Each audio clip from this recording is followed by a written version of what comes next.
మీ భావములు ఎవరు కూడాను, తల్లిదండ్రులు కూడాను అర్థం చేసుకోవటం లేదు.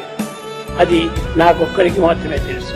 మీరందరూ కూడా క్షేమంగా సుక్షేమంగా ఏదైనా ప్రవర్తమానుడై పెరగండి బంగారు. మీ ఫ్యూచరు మీ ప్రజెంట్ నేను చూసుకుంటాను. నాకు వేరే స్థానం ఎక్కడా లేదు. మీ హృదయాలే నా యొక్క స్థానం. నా మనసంతా కూడాను నిరంతరము పిల్లలపైనే ఉన్నది. మీరు లేకపోతే నేను లేను. Swami openly declares, without you, Swami is non-existent. కనుక నేనుంటే మీరు, మీరుంటే నేను. I and you are one.